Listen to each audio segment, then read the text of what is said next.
If we had to choose the cringiest word in the woke dictionary, you know what it would be?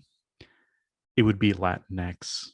It's an abomination of a word. No one uses it. Latinos hate it. Latinos don't use it. But you know who does use it? Our commander in cringe, Joe Biden. Joe Biden is worried about Latinos not getting vaccinated, and he believes it's due to fear. All right. He says, and I'm paraphrasing here, that just like people remember the horrible Tuskegee Airmen, and he's wrong there, by the way, the Tuskegee Airmen are not the subjects of the Tuskegee syphilis experiment, which he meant to reference.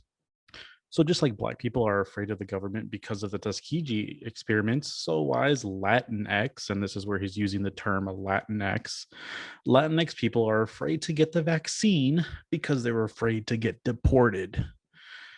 Now, okay, I'm not even going to get into the stupid assumption he's making that Latinos and illegal immigrants are interchangeable, as if all Latinos were illegal immigrants. I believe that's a belief that the left would call racist, but that's neither here nor there. The point is, Biden is trying to force upon the Latino community, and in this like imperial way, a word which is only really found among white liberal elites. It's a linguistic colonization, and we need to fight it. Now, for those of you who don't know, Latinx is a word that is supposed to replace the word Latino and Latina because those are gendered terms. And the left's linguistic colonization, in their attempt to anglicize and insert themselves into other languages as a means of control, they've invented this term to get rid of gendered language, which is in the very DNA of Spanish language. And they will claim that we need to be inclusive of those who don't want to be categorized as either male or female. What about those non binaries? The left will say. And they will also say that the standard usage of Latino enforces patriarchy or some other kind of nonsense like that, since Latino also happens to be both the gender neutral term and the masculine term, depending on the context. Okay, but a quick primer on how gender works in the Spanish language, and then we'll get into why Latinx is such a problematic term. Okay. So whenever there is a group of mixed gender, right, no matter what the ratio is of males and males to females, the group is always referred to in the masculine, right? So if you have one niño and four niñas, which is one boy and four girls, you have five niños, and niños there is the masculine term, even though there's four girls in there, right? Or if you have three gatos and 542 gatas, right? So three male cats and 542 female cats, you have 545 cats and you refer to them in the masculine. You ask any Latino person on the street if this is how the Spanish language works, they're going to tell you, yeah, that's pretty straightforward. No controversy here. And that is why the Royal Spanish Academy, which exists to ensure that the Spanish language is preserved and, according to Wikipedia, exists for language planning and linguistic prescription, not description, right? There's an important difference there, right? So where they're merely recording what is happening in the language, right? That's description. But prescription is where they set the standard to protect, to pass on, and to preserve the Spanish language, right? So they're the standard bearers here, and they have rejected the proposal to include Latinx in the dictionary. Okay, so if you go to their website, which I did, right, and you use their dictionary, no, Latinx is not in there. All right, it says here, la palabra Latinx no está en la diccionario, right, which is basically just Spanish for the word Latinx is not in the dictionary. And they gave an explanation as to why. Well, first off, Latino and Latina are in here, but not Latinx. And they gave an explanation as to why, right? So Dario Villanueva, he's the director of the RAE. He says this, and I'll translate for you. The problem is the confusion of grammar and machismo. Now, I don't think machismo here has a like one-for-one translation into the English language. But basically, it means like this masculine patriarchal attitude, right? So, what he's saying here is the reason the masculine is used here is for grammatical reasons, not for ideological reasons, reasons that benefit the patriarchy or benefit men or whatever, right? There's no politics here, just simple grammar. And those who want to insist that this is a patriarchal kind of reading into the language, they're reading something that's not there, but they want to insist that it is there. Why? Because this assumption that their own politics have to dominate the world, and not just the world, but the world's languages and the Spanish language.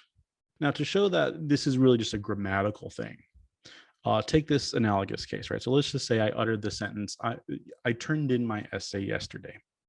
Totally innocent, right? Nothing suspicious about this at all, right? But then suppose further I was like a critical theorist and I wanted to unpack the word yesterday. What exactly do we mean by yesterday? Do I mean yesterday, like while the sun was out? Or do I mean last night while the sun, or not the sun, while the moon was shining? Yesterday encompasses both meanings, but notice that there's no such word as like yesternight.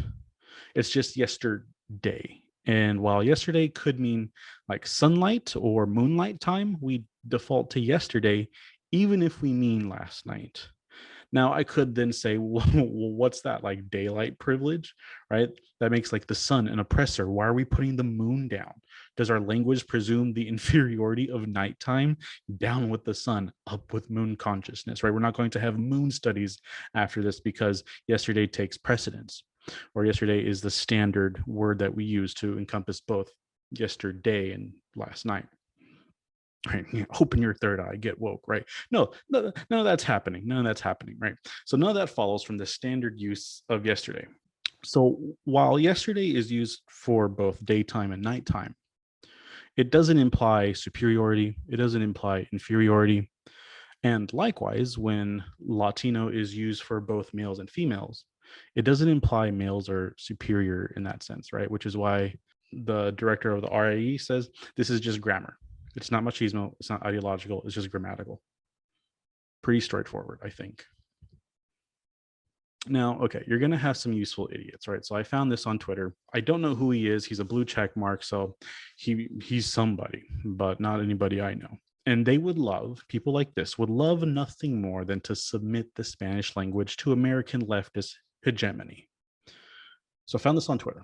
And he says, if your argument against non-gendered pronouns like Latinx, if your argument against non-gendered pronouns in Spanish was something language isn't real until some dusty old committee approves of it, you are wrong on both counts.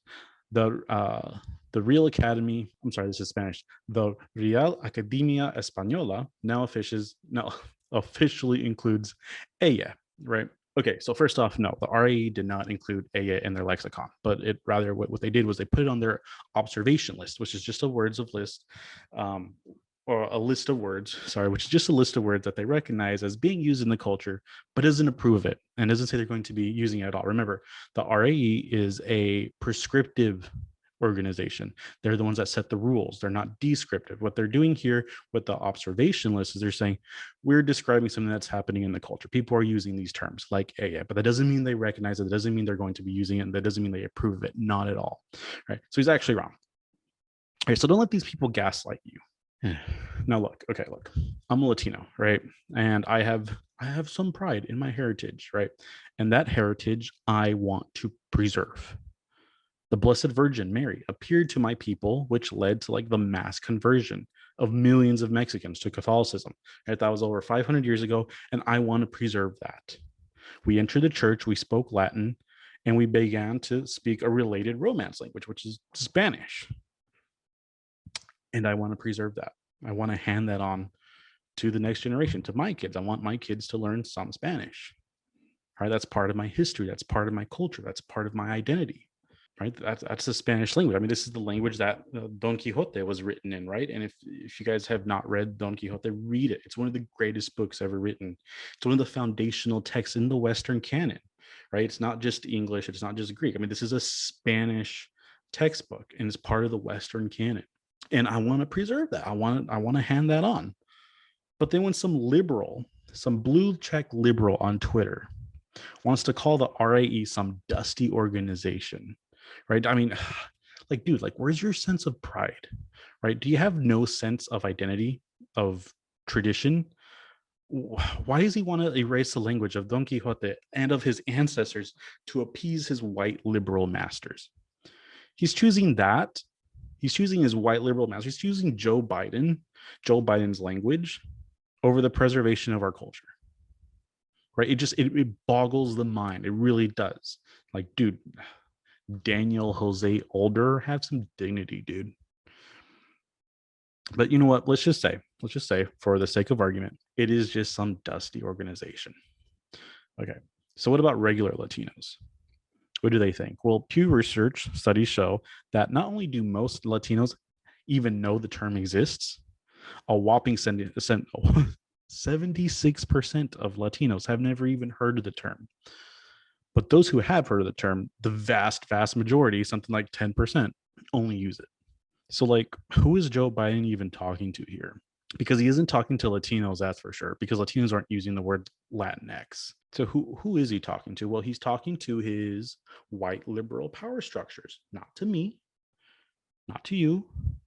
So stop trying to make Latinx happen, because it's not going to happen. Everyday normal Latinos don't like it, and the ivory tower people don't like it, and that basically means everybody. Nobody likes this term. Okay, so but I can already hear people saying, but Adrian, what about the marginalized?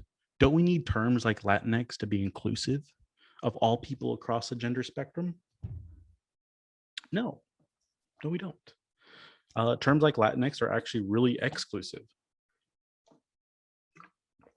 Latinx is emphatically not gender neutral. I know people are trying to pitch it that way, but it's not. Latinx is not gender neutral. Okay, so like, let's say you came across a man and a woman, right? And the man tells you, hey, I'm Latino. Okay, good. And the woman says, hey, I'm Latina. Okay, good. Straightforward so far, right? Now, the claim the left is going to make is that if you wanted to refer to both of them, the term Latino in some way like privileges the male, right? It gives like the male dominance, or it gives like the male leadership, and that's patriarchy. And that's a bad word, patriarchy. Like, we wouldn't call the singular woman a Latino, right? And we wouldn't call the singular male Latina, as that would be to misgender somebody, and misgendering is totally anathema to the left. But let's just, for the sake of argument, run with that. Okay.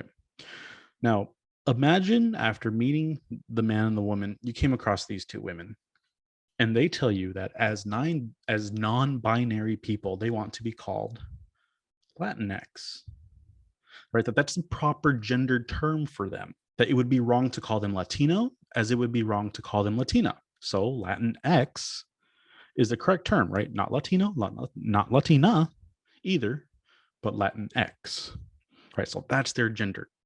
That's their gender term. So if Latino picks out the male, and if Latina picks out the female, then Latinx picks out the non-binary people. But if Latinx picks out the non-binary people, then Latinx is no longer a gender neutral term. It would be equally misgendering to call a male Latinx as it would be to call him Latina. So why are we pretending like Latinx is a gender neutral term? It's not. Being non-binary is like built in to this understanding of being Latinx. And I think this example, which is pretty straightforward, pretty common sense, it would show that. So why then do we privilege words that refer to non-binary people to refer to everyone? Isn't that exactly the same sort of mistake that the people who want to use Latinx are trying to avoid? All right, so this just makes absolutely no sense on their part. I mean, okay, look. So suppose you were a woman and you wanted to be an ally to the LGBT agenda or whatever, and you just happen to prefer feminine pronouns, right? So this is called cis, right? CIS, cis. So calling you by a gender neutral term does have, like, in its consciousness, awareness of non-binary people or trans people or whatever. And that's usually like the only context these things are brought up in, right? So we want to use Latinx as to not offend the non-binary and the trans people. But if that's the case, if that's your view, question I have for you is, how is that not like cis sexist, right? And sexism, I'm assuming for the left, is very bad as well, right? So don't you believe that like trans women, for example, are real women? And if that's the case, why are we using gender neutral pronouns to refer to them?